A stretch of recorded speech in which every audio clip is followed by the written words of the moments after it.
사랑하는 서울교회 성도 여러분, 주님의 평안을 기원합니다. 오늘은 9월의 마지막 주일입니다. 돌아보면 하나님께서 우리에게 하루도 거르지 않고 새날을 주시고 은혜를 주셨습니다. 장차 새하늘과 새 땅까지 우리 주님께서 우리를 몸으로 들어갈 놀라운 날을 예비하시면서 하나님의 은혜가 우리 가운데서 중단 없이 계속될 것입니다. 이러한 소망, 이러한 믿음, 그러나 겸손으로 주님을 오늘도 예배하는 우리 모두가 되기를 바랍니다. 이제 다 같이 일어나셔서 하나님을 예배하겠습니다. 지금으로부터 주 2020년 9월 27일 주일 낮 예배를 하나님께 드리겠습니다.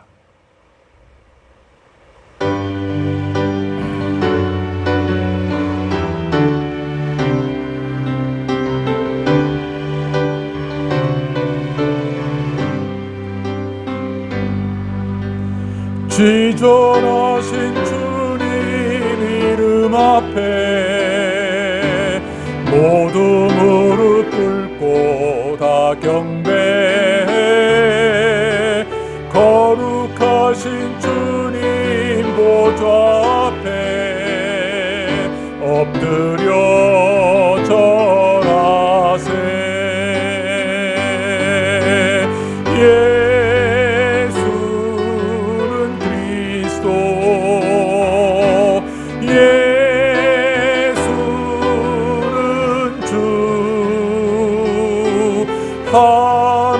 하나님의 영으로 경배드리리.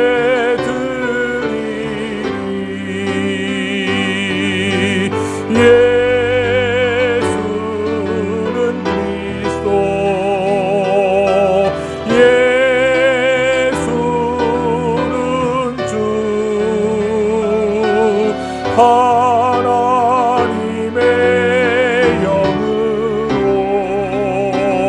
경배드리리.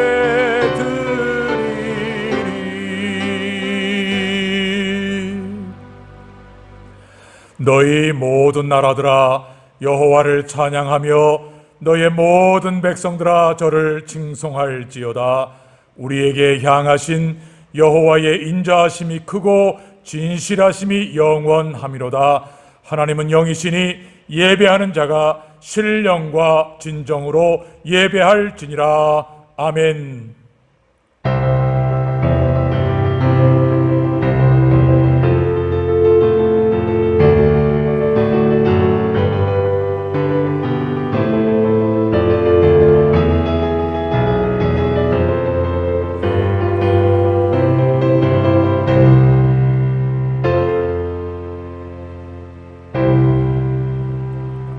수고하고 무거운 짐진 자들아 다 내게로 오라. 내가 너희를 쉬게 하리라. 지금은 거룩하시고 긍휼이 풍성하신 하나님 아버지 앞에서 신령과 진정의 예배를 드리기 위하여 우리 모두가 하나님과 나만이 아는 죄를 통회 자복하나이다.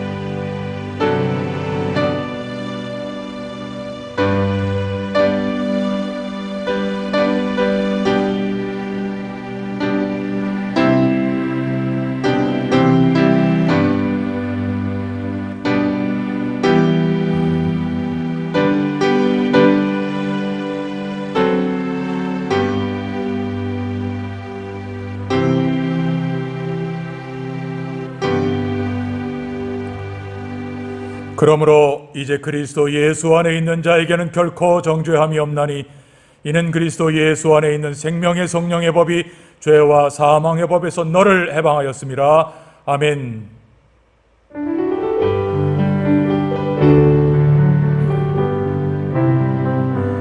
찬양하라 내 영혼아,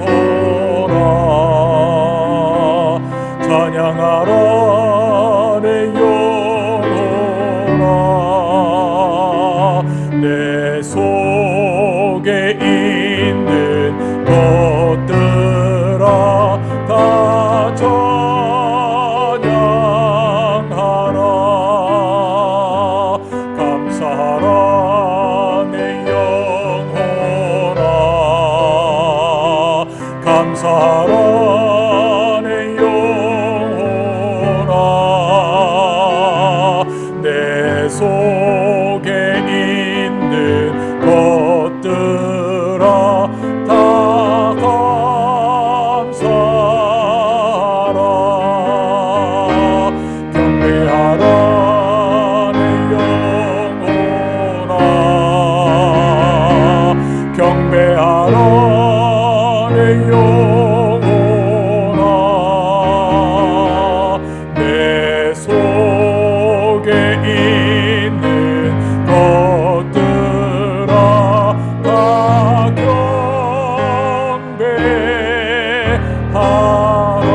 너희 목마른 자들아 물로 나오라.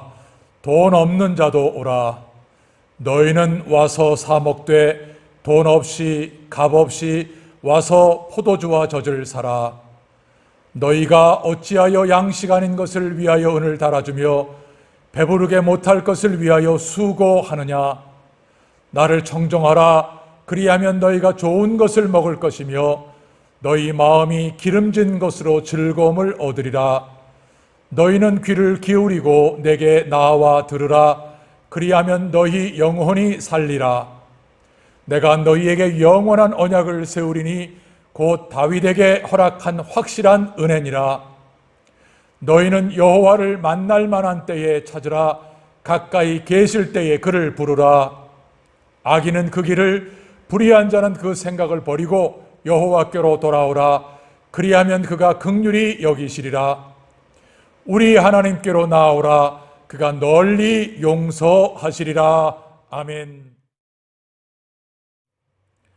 전능하사 천지를 만드신 하나님 아버지를 내가 믿사오며 그 외아들 우리 주 예수 그리스도를 믿사오니 이는 성령으로 잉태하사 동정녀 마리아에게 나시고 본디오 빌라도에게 고난을 받으사 십자가에 못 박혀 죽으시고 장사한 지 사흘 만에 죽은 자 가운데서 다시 살아나시며 하늘에 오르사 전능하신 하나님 우편에 앉아 계시다가 저리로서 사한 자와 죽은 자를 심판하려 오시리라. 성령을 믿사오며 거룩한 공예와 성도가 서로 교통하는 것과 죄를 사하여 주시는 것과 몸이 다시 사는 것과 영원히 사는 것을 믿사옵나이다. 아멘.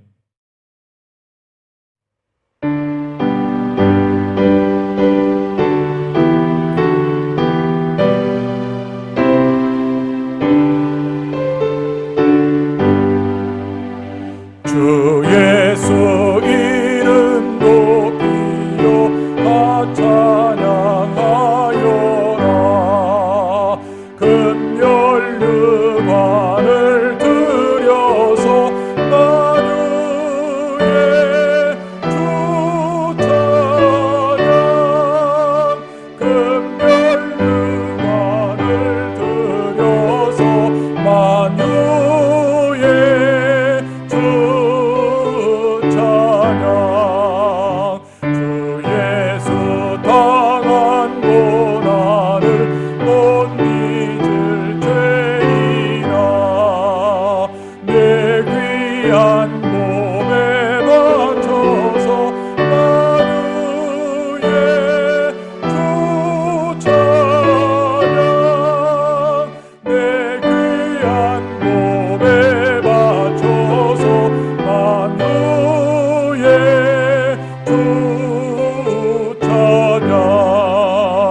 이 제국 위에 거하는 온 지파 족속들 그 크신 위엄 넘겨서 만유의 주 찬양. 그 크신 위엄 높여서 만유의 주 찬양. 주 믿는 성도 다 함께 주 앞에 엎드려 무궁한 노래 불러서 만유의 주 찬양. 무궁한 노래 불러서 만유의 주 찬양.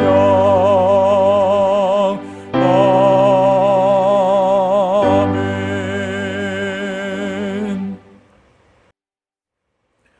하나님 아버지 감사합니다. 놀라우신 손길로 만물을 만드신 전능하신 하나님을 찬양합니다. 장차 우리를 새 하늘과 새 땅으로 인도하실 아버지 하나님의 사랑과 능력에 진심으로 감사와 찬양을 드립니다. 오직 하나님의 은혜로 구원받은 저희들이 신령과 진정으로 하나님을 예배하오니 예배 위에 성령의 기름을 부으사 생명의 예배가 되게 하옵소서. 사람이 살아나는 예배 되게 하시고 하늘 영광을 맛보는 예배 되게 하옵소서. 하나님 아버지, 우리는 숨만 쉬고 입만 열어도 맹독이 나오는 그러한 죄인들입니다. 하나님께 악취만 풍기는 죄인들입니다. 오 하나님, 지난 한 주 동안에 모든 죄를 고백하며 회개하오니 흰 눈처럼 양털처럼 희고 정결하게 씻어 주옵소서. 죄와 세상과 나를 이길 수 있는 성령의 능력으로 충만하도록 우리를 도와 주옵소서. 하나님 아버지, 시간마다 생명의 말씀을 듣게 하시니 감사합니다.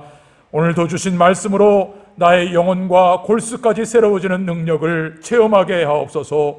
오 하나님, 말씀과 기도 외에는 거룩해질 수 없사오니 주의 말씀을 가까이 하며 쉬지 말고 기도하게 하옵소서. 우리 교회는 바로 이런 영적인 생명으로 충만한 교회 되게 하옵소서. 모든 성도가 신령한 능력으로 충만하게 하셔서 혼란한 세상을 힘차게 거슬러 올라가는 성도 되게 하옵소서. 직분자들이 항상 기도로 깨어있게 하옵소서. 성령으로 충만케 하옵소서. 순종으로 열매 맺게 하옵소서. 겸손으로 무한한 하나님의 능력을 공급받게 하옵소서. 자녀들은 부모의 헌신과 눈물의 기도를 뒤에서 보며 자라나게 하시고 부모를 뒤따르게 하옵소서. 혼돈의 시대에서 교회를 든든히 세우며 세계 선교의 기둥 같은 일꾼들 되게 하옵소서. 우리 조국이 자유 대한민국의 바른 길을 가도록 교회가 깨어 기도하게 하옵소서. 기도로 나라를 세우는 축복을 경험하게 하옵소서. 코로나 바이러스와 함께 사는 세상이 되었습니다.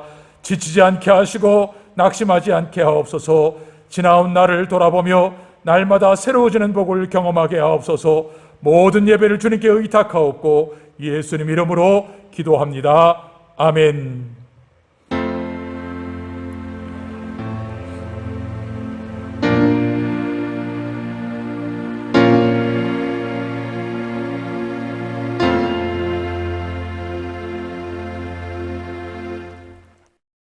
오늘 주시는 하나님의 말씀은 신약성경 누가복음 7장입니다.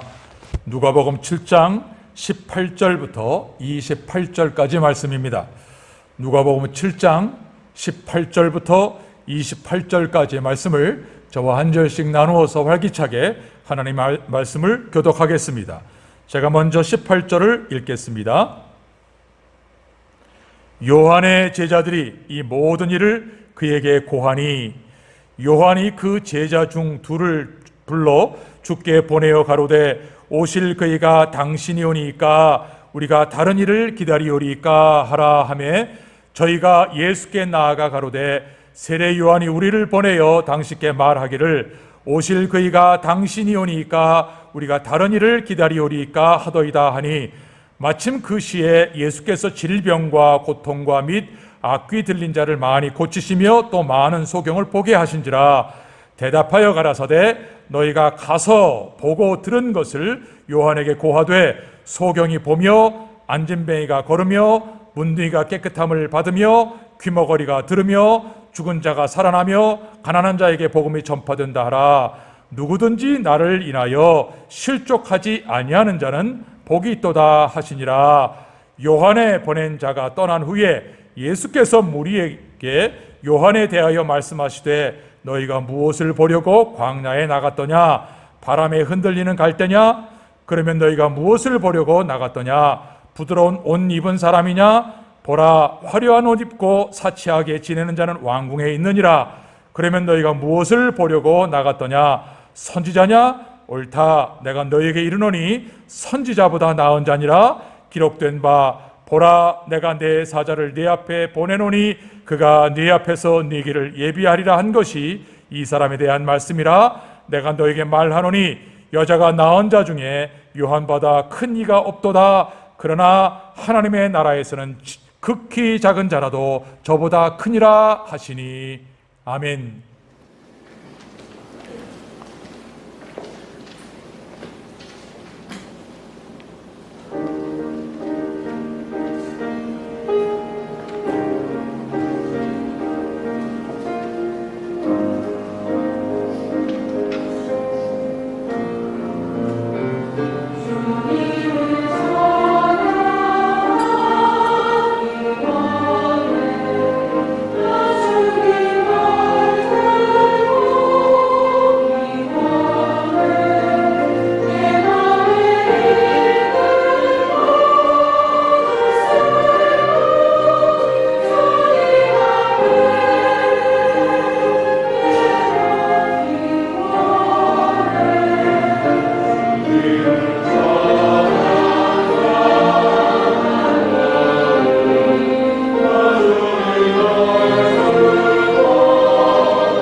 주신 말씀을 가지고 함께 나눌 말씀의 제목은 복된 사람입니다.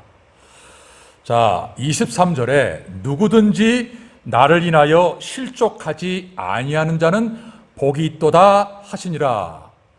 예수님의 말씀입니다. 예수님은 본문에서 복된 사람이 누군지를 아느냐 하시면서 복된 사람을 말씀합니다. 복된 사람이 누구냐? 복된 사람은 실족하지 않는 사람이 복된 사람입니다. 복된 사람은 시험에 빠지지 않는 사람이 복된 사람입니다. 그래서 주님께서 우리에게 이렇게 기도해라 하시면서 우리를 시험에 들게 하지 마옵시고 너희가 특별히 너희를 위해서 간구할 것이 3가지가 있는데 일용할 양식, 시험에 들게 하지 말고 그리고 악에서 구원해 달라고 기도하거라 말씀을 하시면서 강조하시는 것이 시험에 들지 않도록 하나님 앞에 구해라 하시면서 시험에 들지 말라고 말씀하셨습니다. 여러분, 오늘 주님께서 나로 말미암아 실족하지 않는 자가 복이 있다, 복되도다. 실족이라고 하는 말은요, 이건 보통 단어가 아닙니다. 이건 아주 정말 무거운 단어입니다. 아주 중한 단어입니다. 이 단어는 실족한다라고 하는 말은 죄에 빠지게 한다, 위험에 빠지게 한다, 그래서 심지어 믿음에서 떠나게 한다 하는 아주 무거운 말이에요. 그러니까 시험을 받으면 우리에게서 나타나는 현상이 뭐냐면 가슴이 식어요. 열심히 사라져요. 냉랭해지고 냉소적으로 사람이 바뀌어요. 뜨거운 것이 없어요. 그동안 교회와 주님을 섬기는 일에 앞장섰던 사람이 어느 날 변두리로 나가 있어요. 하면서 완전히 그 뜨거움과 열정을 다 잃어버리고 심지어 어떤 사람은 교회까지 등지고 믿음까지 잃어버리는 사람이 있어요. 이게 실족하는 것이고 이게 시험에 드는 거예요. 그러니 얼마나 무섭습니까? 성도 여러분, 우리가 믿음 생활을 하고 또 우리가 인간의 삶을 살면서 시험 없는 인생이 어디 있습니까? 사람에게 시험 받잖아요. 물질로 시험 받잖아요. 믿었던 사람에게 배반당하잖아요. 믿었던 사람이 뒤통수 치잖아요. 우린 그렇게 시험 받아요. 그러나 주님은 너희가 아무리 그런 일이 있어도 실족하거나 시험 받으면 큰일 난다. 그러니 복된 사람이 누군지 아느냐? 실족하지 않는 사람. 그런데 누구 때문에? 당신 때문에. 이 놀라운 말이에요. 어떤 사람은 예수님 때문에 믿음이 생기는데 어떠한 사람은 예수님 때문에 믿음을 잃어버린다. 그래서 오늘 우리에게 주시는 이 본문의 누가복음 7장에서 예수님이 말씀하시는 복된 사람 다 되시기를 주의 이름으로 축복합니다. 아멘. 자, 제가 19절과 22절을 읽겠습니다. 요한이 그 제자 중 둘을 불러 주께 보내어 가로되 오실 그이가 당신이 오니까 우리가 다른 일을 기다리오리까 하매 22절입니다. 대답하여 가라사대 너희가 가서 보고 들은 것을 요한에게 고하되 소경이 보며 앉은 매가 걸으며 문둥이가 깨끗함을 받으며 귀머거리가 들으며 죽은 자가 살아나며 가난한 자에게 복음이 전파된다 하라. 누구든지 23절 나를 인하여 실족하지 아니하는 자는 복이 있도다 하시니라 그랬습니다. 자, 그러면 예수님께서 말씀하시는 복된 사람 첫 번째가 누굴까요? 실족하지 않는 사람. 실족하지 않는 사람. 여러분 18절에 요한의 제자들이 이 모든 일을 요한에게 말했다. 이 모든 일이 뭐냐면 11절부터의 사건이에요. 그러니까 예수님께서 11절부터의 사건을 어떻게 말씀을 하느냐. 나인성이라고 하는 곳에 가셨는데 그곳에 과부가 사는데 과부에게 무남 동료 독자가 있어요. 외아들. 근데 이 아들이 죽어버린 거예요. 그래서 이 시신을 이제 데리고 장사 지내면서 울고 불고 가는 그 상황을 예수님이 맞닥뜨린 거예요. 그때 예수님께서 청년아 내가 네게 말하노니 일어나라. 아이 한마디에 이 청년이 일어나는 거예요. 말하는 거예요. 살아난 거예요. 그러니까 이 모습을 같이 장례에 따라가던 사람들이 보고, 이야, 큰 선지자가 우리에게 나타나셨다 하면서 놀라운 그 일을 감사하는 그 사건을 세례 요한이 감옥에서 들었어요. 감옥에서 듣고 제자 둘을 예수님께 보냈어요. 이렇게 물어라. 예수님께 여쭤봐라. 당신이 우리에게 오실 메시아 맞습니까? 아니면 우리가 다른 분을 기다려야 할까요? 이렇게 물어라. 자, 이렇게 세례 요한의 요청을 받고 제자들이 예수님께 질문을 한 거죠. 그렇다면 저 같으면, 아니 우리 같으면, 맞다, 내가 메시아다, 그러면 간단하게 일이 끝날 텐데 예수님은 그렇게 말씀하지 않아요. 뭐라고 말씀하느냐 하면, 너희가 가서 보고 들은 것을 요한에게 말해라. 그러면서 뭐라고 말씀하느냐? 소경이 보며 안진뱅이가 걸으며 문둥이가 깨끗함을 받으며 귀머거리가 들으며 죽은 자가 살아나며 가난한 자에게 복음이 전파된다 하라. 아니, 뭐 이렇게 복잡하게 하세요? 나다, 내가 메시아, 내가 메시아야, 맞다, 이러면 간단하게 끝날 건데 아니에요. 예수님은 여러 병자들, 정말 그 지금까지 고통 중에 있는 사람들을 주님께서 고친 것을, 본 것을 그대로 얘기해라.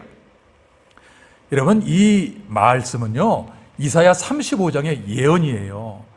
무슨 예언이냐? 메시아가 오시면 이러한 일이 벌어진다 하는 사실을 예언한 것이 오늘 이 말씀이에요. 그러니까 예수님께서 지금 이 말씀을 하시는 이유는 이사야 35장의 메시아의 예언이 나로 말미암아 성취가 되었다, 이루어졌다 하는 것을 선포하는 거죠. 여러분, 메시아가 이 땅에 오신다, 이건 유대인들이 기다리던 세상이에요. 아니, 유대인들만 기다립니까? 모든 사람들이 우리에게 구원자가 오시는 것을 소망하고 기다리는 게 우리의 소원 아닙니까? 아니, 여러분, 대통령만, 우리의 4년, 5년 임기를 갖고 있는 대통령도 정말 좋은 대통령 한 명만 5년을 통치해도 우리가 얼마나 살맛납니까? 얼마나 살맛나요, 여러분? 그런데 영원토록 전능하신 능력으로 우리에게 메시아가 오셨다? 이건 꿈 같은 얘기죠. 그러니까 유대인들은 이 메시아가 오시면 너무나 많은 질병으로 고통당하고 있는 사람들이 해방이 되어 건강을 회복한다 하는 그 예언을 붙들고, 언제 이 메시아가 오시냐, 언제 구원자가 오시냐라고 기다리고 소망하였는데, 예수님께서 내가 바로 예언되었던 메시아다 하는 것을 그 상황을 통해서 얘기하는 거죠. 그러면서 예수님께서, 그런데 누구든지 나로 말미암아 실족하지 아니하는 자는 복이 있다. 좀 이상한 말씀을 하세요. 여기서 실족한다라고 하는 말은요, 스칸달리죠. 스칸달리죠. 스캔달이 이 단어에서 나온 거예요. 스캔달. 스캔달이라고 하는 말은 추문. 예? 연예인들이 뭐 어떤 추문이 있다, 무슨 정치인들이 추문이 있다, 뭐 손가락질하는 그런 스캔달이라고 하는 그 말이 스칸달리조에서 나온 말이에요. 근데 이 스칸달리조라고 하는 말은요, 아까 말씀드린 것처럼 이건 굉장히 무서운 단어예요. 이건 죄에 빠지게 하고요, 위험에 빠지게 하고, 심지어 믿음을 포기하게 만드는 쇼킹한 그러한 거예요. 쇼크를 받는다는 거예요. 그러니까 예수님은 내가 하는 일을 보고 믿어라, 봐라, 얼마나 놀라운 일이냐, 믿어라 하지 않고 나로 말미암아 실족하지 말아라 말씀을 하는 것이죠. 이게 무슨 말씀인가? 그러니까 지금 예수님께서 하신 일을 많은 사람들이 봤잖아요. 근데 그 본 사람들 중에 예수님을 구원자, 메시아로 믿은 사람도 있지만 오히려 스캔들에 걸린 사람이 많다 그 말이에요. 스칸달리조에 빠져가지고 믿음 잃어버리고 완전히 영적으로 죽어버리는 상황에 빠진 사람들이 많아요. 바리새인들, 서기관들, 예? 제사장들, 당시에 많은 유대인들, 지도자들, 이런 사람들이 스칸달이죠. 스캔들에 빠진 거예요. 시험에 들은 거예요. 저 예수가 저런 사람 아니야. 근데 놀랍게도요, 제자들도 걸려 들어간 거예요. 제자들도. 여러분, 오늘 이 성경에 이 유대인들이 메시아를 기다릴 때 메시아를 꿈꾸는 그 상이 뭐냐 하면 초자연적인 능력, 위엄을 가지고 이 땅에 메시아 왕국 세우는 거예요. 그 메시아가. 그래서 철장의 강력한 권세로 지금 자기들을 지배하고 있는 로마를 정말 이 그릇, 질그릇 부수듯이 완전히 박살내버리고 그들을 다 쫓아내버리는 거예요. 그리고 메시아가 왕으로 등극하는 거예요. 그리고 그 왕이 다스리는 정의, 저스티스의 나라, 샬롬, 평화의 나라, 가난이 사라진 나라, 병이 사라진 나라, 그러면서도 누구도 넘보지 못하는 강력한 나라, 그 메시아 왕국을 이룰 수 있는 그 메시아가 오셨다. 이걸 꿈꾸고 있는 거예요. 얼마나 멋있습니까? 그런데 예수님의 제자들조차도 이러한 꿈에 지금 사로잡혀 있는 거죠. 여러분, 예수님은 제자들에게 내가 장차 예루살렘에서 순환 받고 십자가에서 죽고 3일 만에 부활한다, 지금 말씀하셨어요. 그때 제자들이 진지하게 들었어요. 그리고 주님, 그런 일이 없을 겁니다 하면서 반응도 했어요. 그런데 그 말씀을 듣긴 들었는데 행하고 그 마음속에 있는 것은 완전히 달라요. 누가 예수님이 예루살렘에 가서 세우실 메시아 왕국에서 요직을 차지할 거냐? 내가, 나이 많은 내가 그래도 제일 먼저지. 무슨 소리야? 예수님이 제일 먼저 나를 부르셨는데 하면서 나름대로 제자들의 마음에 야망이 지금 막 들끓고 있어요. 심지어 야고보와 요한의 어머니까지 등장해가지고 예수님께 자기 두 아들을 출세시켜달라고 이야기를 하는 것을 나머지 10제자가 속에서 씩씩 때리면서 시기하고 있는 거예요. 그래서 예수님께서 너희가 나를 따라오면서 길에서 토론한 게 뭐냐? 주님께서 말씀하시니까 고개를 못 드는 거예요. 예루살렘에 올라가서 우리가 그 나라에서 요직을 차지하려고 하니까. 그런데요, 어느 때까지 한지 아십니까? 예수님이 이 밤 지나면 끌려가서 재판받고 십자가에 달리시는 마지막 만찬장에서도 누가 크냐? 누가 크냐? 그러니 이게 스캔들에 빠진 거죠. 누가 크냐? 그러니까 예수님은 말씀을 하는데 제자들은 귀에 하나도 안 들려와. 예수님은 십자가와 죽음과 부활을 말씀을 하는데 제자들은 네, 그렇죠. 네, 그렇죠. 말로는 하는데 속에는 껍데기야. 속에는 온통 예수 때문에 내가 출세해야지. 예수님, 내가 얼마나 애를 많이 쓴 사람인데 적어도 나 같은 사람이 높은 자리에 올라가야지. 그러한 마음으로 갖고 있는 이 마음이 뭐라고요? 스칸달이죠. 이게 실족하는 거예요. 여러분, 주님은 나를 믿는 자는 나를 따라오려거든 자기를 부인하고 십자가 지고 나를 따라오라. 이게 우리를 부르신 거예요. 그러니까 주님을 따라가는 주님의 제자들은 일단 나는 없는 사람, 나는 없는 사람이야. 내가 뭘 이루고 성공하고 나는 그런 게 의미가 없어요. 주님 앞에는. 왜냐하면 생명이 살려놨기 때문에. 그리고 십자가 지는 거예요. 내가 복음을 받고 걸어가야 할 고난의 십자가 지는 것이 아닙니까? 그런데 오늘 이 제자들이 마지막 만찬석 그 자리에서도 누가 크냐 이야기하고 있는 것을 보면 어쩌면 저와 여러분들의 모습과 똑같은지 모르겠습니다. 우리들의 그런 사람이에요.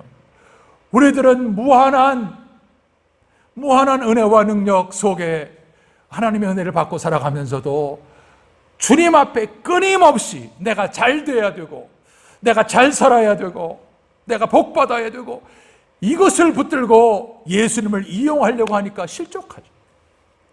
내가 원하는 것만큼 되어지지 않으니까 실족하는 거예요. 오늘 주님은 나로 말미암아 실족하지 않는 자가 복이 있도다.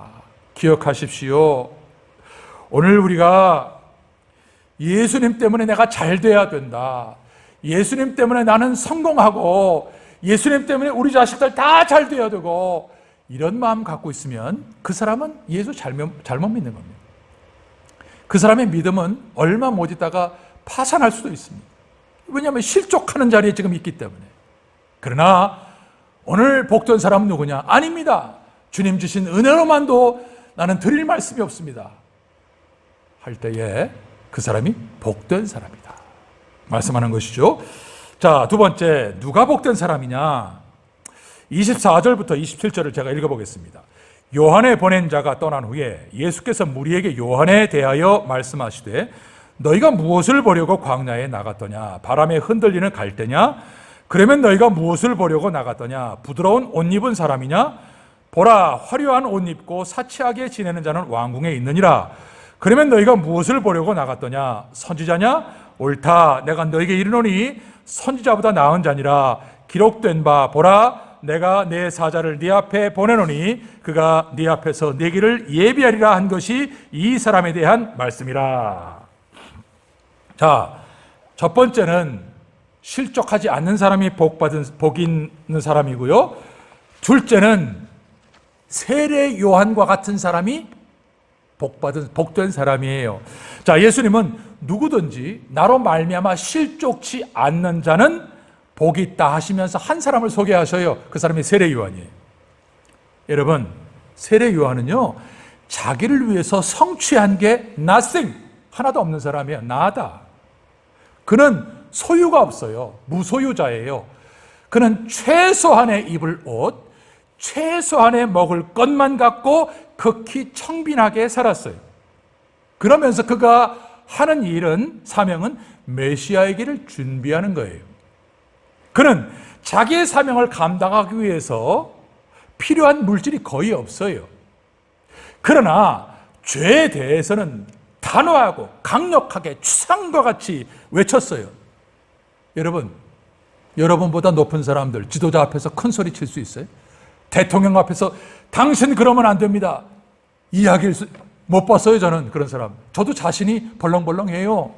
그런데 세례 요한은 자기 앞에 찾아온 종교 지도자, 정치 지도자, 군인들에게 독사의 자식들아, 불같이 외쳤어요. 마침내 헤롯 왕도 야단쳤어요. 헤롯 왕의 비리를 지적하다가 감옥에 갇혀버린 거예요. 그리고 그 광기 어린 헤롯과 그 딸내미, 그 여자에 의해 가지고 참수를 당해서 죽잖아요. 그런데 그것이 메시아의 길을 예비하는 것이었어요. 여러분, 예수님은 당신의 길을 예비하던 세례 요한이 감옥에 갇혔는데 꺼내주지 않았어요. 세례 요한이 지금 목이 달려서 죽으려고 할 때에 구명운동하지 않으셨어요. 그래도 세례 요한은 메시아를 원망하지 않았어요.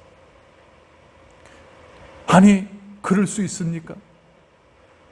내가 여태까지 요단 빈들에서 먹지 않고 입지 않고 외친 것은 하나님의 나라, 회개의 메시지, 메시아가 오실 것을 준비하면서 내가 그러다가 감옥에 갇히고 죽게까지 되었는데 왜 내가 이런 일을 당해야 됩니까? 왜입니까? 왜?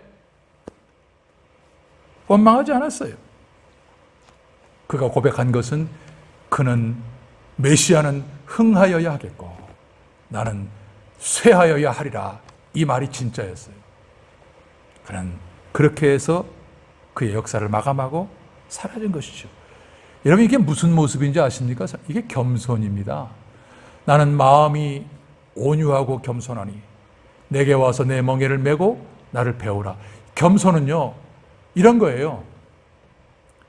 왜라고 하는 말이 없는 게 겸손이에요. 왜 내가 이런 대접받아야 됩니까? 내가 잘못한 게 뭐라고 왜 이렇게 나에게 대우하십니까? 하나님을 향해서, 사람을 향해서 왜라고 하는 말이 없는 거예요. 이게 겸손이에요. 주님도 왜라고 하는 말이 없으셨어요. 십자가를 지시면서 억울하게 죽는 그 형장 그 자리에서 왜 내가 죽어야 하느냐? 왜가 없어요. 여러분, 우리는 모든 것을 자본주의 교육, 또 이러한 상황에 살면서 논리를 배우고 합리를 배우고 자기 이성을 가지고 사는 자기의 생각 때문에 이건 말이 안 된다. 왜 이러느냐? 나라가 왜 이렇고 사람이 왜 이렇고 교회가 왜 이렇고 그저 왜라고 하는 것을 우리가 입술에 달고 사는, 그건 절대 겸손이 아닙니다. 겸손 아닙니다. 주님은 누구든지 나로 말미암아 실족치 아니하는 자는 복이 있도다 하시면서 정말 복 있는 사람이 누구냐? 세례 요한이라고 제시하는 것이죠. 세례 요한은 얼마나 강한 사람인지 아십니까? 불의와 타협하지 않는 사람입니다. 그러나 그는 정말 겸손한 사람이었습니다. 강하고 담대하고 불의를 모르고 두려움이 없었던 그 사람이었지만 그는 진정 겸손한 사람이었습니다. 하나님 앞에서 자기를 메시아가 감옥에서 꺼내주지 않아도 왜 안 꺼내줍니까? 목숨이 달아나는 순간에서도 왜 나를 도와주지 않습니까? 그래서 주님은 호화롭게 영화를 누리는 그 어떠한 왕보다도, 그 어떠한 선지자보다도 세례 요한이 위대하다, 여자가 낳은 사람 중에서 가장 크다, 얼마나 복된 사람입니까? 복된 사람은 이런 사람이 복된 사람입니다. 그는 정말 겸손한 사람이었습니다. 호화로운 왕궁 정원에 정말 아름답고 멋있는 꽃과 나무들이 있는데 하나같이 시들어가고 죽어가고 있는 거예요. 왕이 떡갈나무에게 묻습니다. 야, 너같이 건강하던 나무가 왜 갑자기 시들어서 죽어가느냐? 떡갈나무가 대답합니다. 임금님, 사실 저는 전나무처럼 멋진 외모를 갖지도 못했고요, 목재로도 소용없으니까 살아서 뭐 하겠습니까? 그렇게 얘기를 했어요. 그런데 그렇게 떡갈나무가 부러워하던 전나무도 시들어가 죽어가고 있는 거예요. 그래서 전나무에게 묻습니다. 너는 왜 죽어가고 있냐? 폐하, 저는 허우대만 멀쩡하지 포도나무처럼 상큼하고 탐스러운 열매를 맺고 싶은데 저는 아무리 노력해도 맺을 수가 없습니다. 열매 맺지 못하는 제가 살아서 뭐 하겠습니까? 왕이 포도나무에게 물었습니다. 그러면 너는 또 왜 죽어가고 있느냐? 그랬더니 깊은 한숨을 쉬면서 저도 이렇게 죽어가고 있는 제 자신이 너무나 싫습니다. 저의 평생 소원은 장미처럼 아름다운 꽃을 활짝 피워보는 것인데 아무리 노력해도 안 된다는 사실을 알았습니다. 그래서 사는 것보다 죽는 것이 낫다 생각합니다. 자, 이렇게 기라성 같은 나무와 꽃들이 다 시들어서 죽어가고 있는데 눈에 잘 띄지도 않는 오랑캐 꽃이 싱싱한 기운을 뽐내면서 자기의 꽃을 앙증맞게 피우고 있는 모습을 왕이 봤어요. 이 너무 신기해서 물어요. 야, 이 정원에 기라성 같은 꽃과 나무들은 시들시들하며 죽어가고 있는데 어찌 너만 그렇게 활기차게 살아서 꽃을 피우고 있느냐? 오랑캐 꽃이 흥분했어. 폐하, 저를 인정하셔서 이곳에 심어주신 것은 비록 작고 보잘것이 없지만 저의 꽃을 피우라는 임금님의 뜻인 줄 알고 저는 감사하며 보답하는 마음으로 저가 꽃을 피우며 살고 있습니다. 저는 부족해서 장미처럼 꽃을 피우지를 못하고 포도나무처럼 열매를 맺히는 그러한 것은 꿈도 꾸지를 못하지만 저는 저에게 있는 상황을 만족하면서 감사하며 살고 있습니다. 여러분, 지금 우리 코로나와 함께 살고 있습니다. 특별히 브라질에 이민 오신 우리 성도님들 얼마나 수고하셨습니까? 얼마나 일하셨습니까? 짜장면 옛날에 한 그릇 제대로 잡숴보지 못했잖아요. 우리는 그러면서 얼마나 허둥대면서 그렇게 살아왔습니까? 근데 지금 코로나 맞이하면서 행복은 내가 뭘 성취하고 내가 많은 것을 소유하고 이게 아니구나. 저는요, 며칠 전에 어떤 신문을 보다가 62살 먹은 어떤 연예인이 있어요. 근데 이 사람이 결혼을 안 했어요. 근데 이 사람이 젊었을 때 사업을 했는데, 연예인 하면서 사업을 했는데 이 비즈니스가 너무 잘 된 거예요. 돈 버는 맛에, 비즈니스 하는 맛에 결혼도 그냥 다 잊어버리고 돈을 벌었는데 얼마를 벌었냐? 자기 입으로 수백억을 벌었대요. 근데 수백억을 버느라고 결혼 타이밍을 놓쳐가지고 60이 넘은 거예요. 근데 그 사람이 하는 말이 뭐냐면, 내가 수백억을 벌은 행복감은 2달을 못 가더래요. 2달. 채 2달이 못 가고 허무하더래요. 그러면서 자기가 결혼할 때를 놓치고 나니까 지금 이러한 인생을 살고 있다.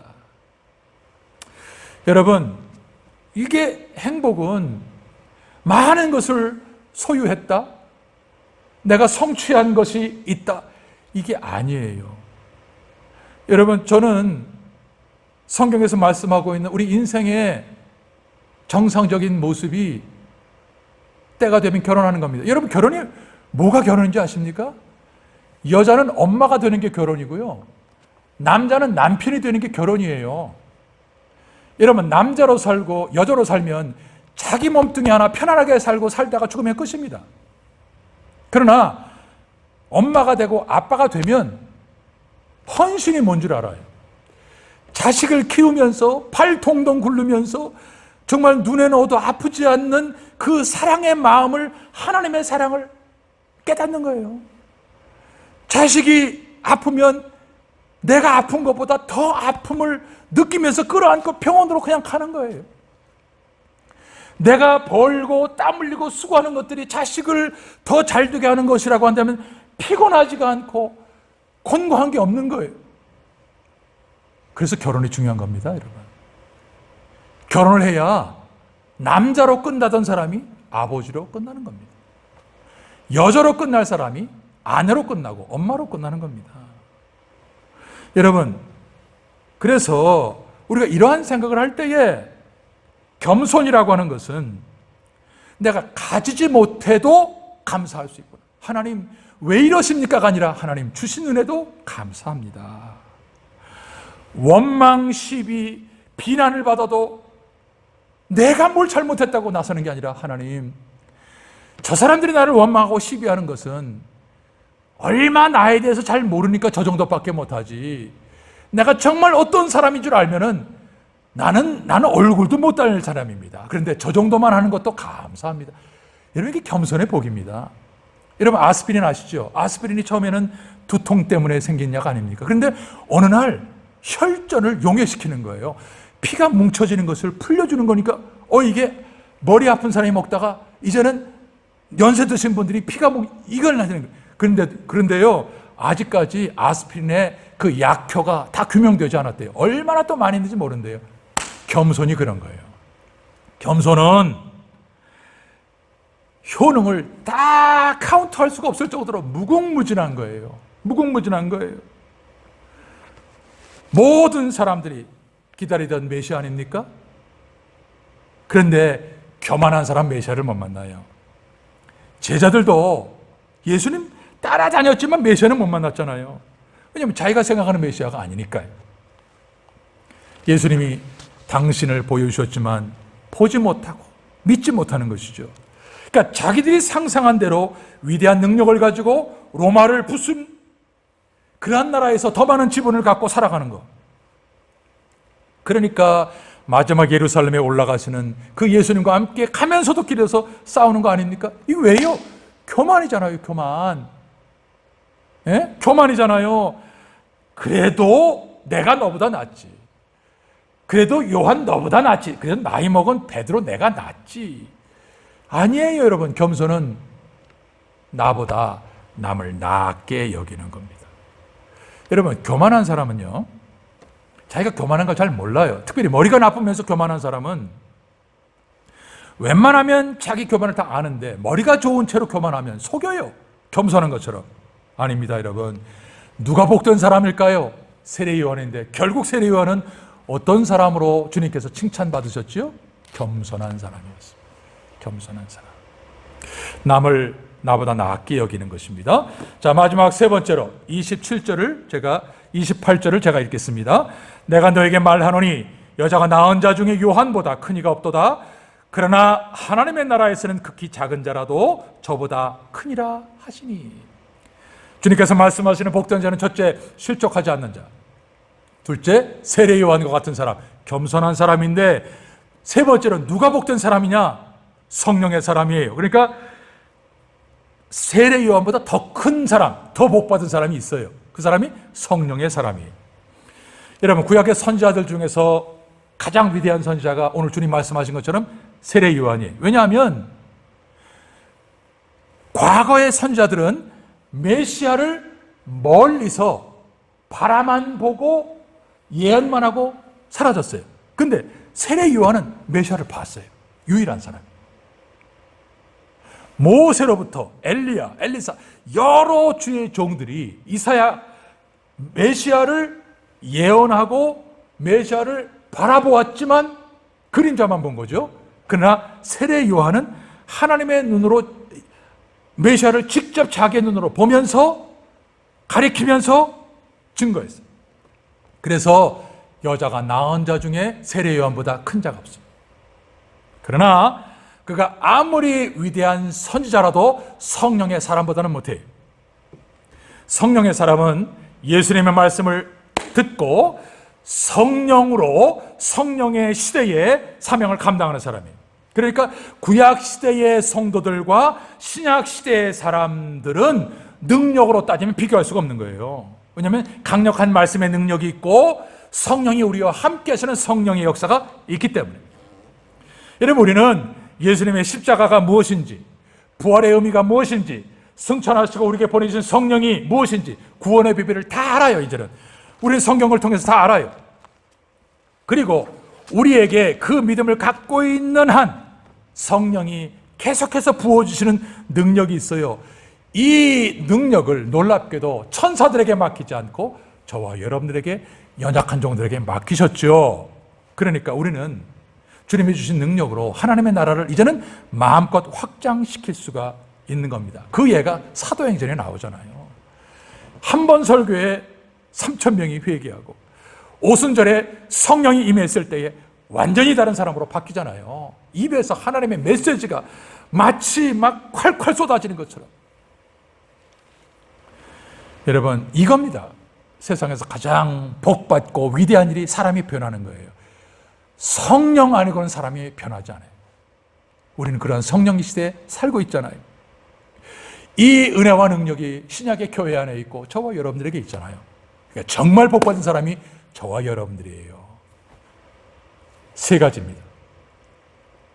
여러분이 생각하는 메시아 상은 고난 없이, 고통 없이 잘 되는 거, 이거 실족하는 거예요. 실족하지 말고 예수를 믿으십시오. 세례 요한처럼 겸손하게 주님을 섬기십시오. 성령의 역사가 여러분 가운데 계속 이어지도록 말씀 얻기도록 깨어 있으십시오. 그러한 여러분이 가장 복된 사람입니다. 아멘. 기도하십시오. 하나님, 우리 아버지 고맙습니다. 우리에게 누가복음 7장에서 어떠한 사람이 복된 사람이냐 말씀을 우리에게 가르쳐 주셨사오니 우리 모든 성도가 이와 같이 복된 사람으로 살아가도록 한 사람 한 사람 축복해 주옵소서. 예수님 이름으로 기도합니다. 아멘. 우리 찬송하시면서 헌금하겠습니다.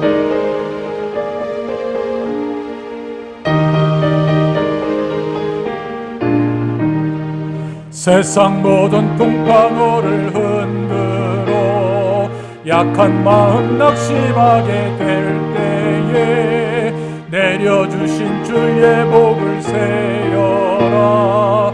주의 크신 복을 내가 알리라. 받은 복을 세어 보아라. 크신 복을 내가 알리라. 받은 복을 세어 보아라. 주 크신 복을 내가 알리라. 세상 근심 걱정 너를 누르고 십자가를 등에 지고 나갈 때 주가 내게 주신 복을 세어라. 두려움 없이 항상 찬송하리라. 받은 복을 세어 보아라. 크신 복을 내가 알리라.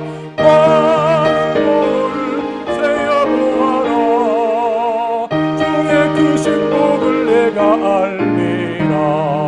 세상 권세 일 막을 때 주만 믿고 낙심하지 말아라. 천사들이 너를 보호하리니 염려 없이 앞만 보고 나가라. 받은 복을 세어 보아라. 크신 복을 내가 알리라. 받은 복을 세어 보아라. 주의 크신 복을 내가 알리라. 만복의 근원이신 하나님 우리 아버지, 생명의 말씀을 믿게 하셔서 영생의 복도 주셔서 감사한데, 지난 한 주간도 분초마다 우리를 지키시고 은혜 베풀어 주셔서 손손에 귀한 물질을 드릴 수 있도록 우리의 일터를 축복하시고 몸의 건강도 주셔서 믿음으로 하나님을 이렇게 예배할 수 있도록 은혜 주셔서 감사합니다. 주님 앞에 드려지는 10의 1조와 또 감사의 예물과 선교의 예물 주님 앞에 축복의 씨앗으로 드리오니 이것이 열매 맺어 주님 앞에 30배, 60배, 100배로 물질로 더 크고 넉넉하게 쓰임받을 수 있는 우리 모든 성도들 되도록 축복해 주옵소서. 예수님 이름으로 축복하고 봉헌합나이다. 아멘. 할렐루야. 우리 옆에 계신 우리 가족들과 함께 인사 나누겠습니다. 당신은 정말 복된 사람입니다. 당신은 정말 복된 사람입니다. 우리 인사하십시다. 자, 오늘은 우리 이제 9월의 마지막 주일이고요. 또 섬김의 달 마지막 주일로 지내게 되는데, 며칠 이제 남은 9월을 보내면서 어떻게 하는 것이 정말 섬기는 것인지, 여러분 가장 옆에 있는 가족들, 이웃들 진정으로 섬기면서 나머지 며칠을 잘 보내시기를 주의 이름으로 축복합니다. 우리가 이제 이사야서를 쓰고 있습니다. 이제 한 달 정도가 지나가고 있는데 이제 40일 정도가 남았습니다. 부지런히 쓰셔서 이사야 선지를 통해서 주신 하나님의 말씀, 이 시대에 꼭 필요한 말씀입니다. 이 말씀을 꼭 듣고 또 적으면서 은혜 충만한 가운데 살아가길 바랍니다. 우리나라, 지금 우리나라 백성이 북한에게 정말 처참하게 살해당하고 소각당했잖아요. 있을 수 없는 일이잖아요. 근데 돌아가는 모습이 좀 이상하게 돌아가고 있어요. 여러분, 정말 우리나라가 자유대한민국의 생명의 바른 길 걸어가는 나라가 되기를 위해서 꼭 깨어서 기도하시고, 특별히 우리 조국의 잘못된 법, 차별금지법, 이런 악법들이 세워지지 아니하도록 깨어서 기도하는 우리가 되길 바라고요. 코로나 바이러스의 진정을 위해서 또 경제적인 활동의 원활함을 위해서 우리 자녀들을 위해서 날마다 깨어서 기도하는 우리 모든 성도가 되기를 바랍니다. 이제 다 같이 일어나셔서 마지막 찬송 하나님께 드리겠습니다.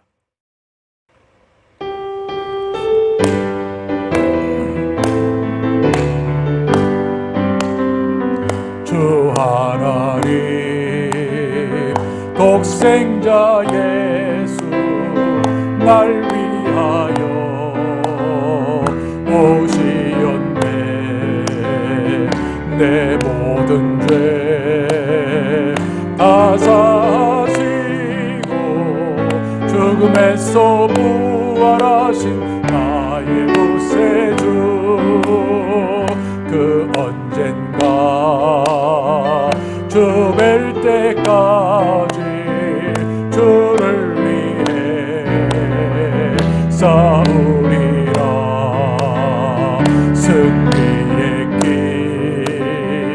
멀고 험해도 주님께서 나의 앞길 지켜주시니 살아계신 주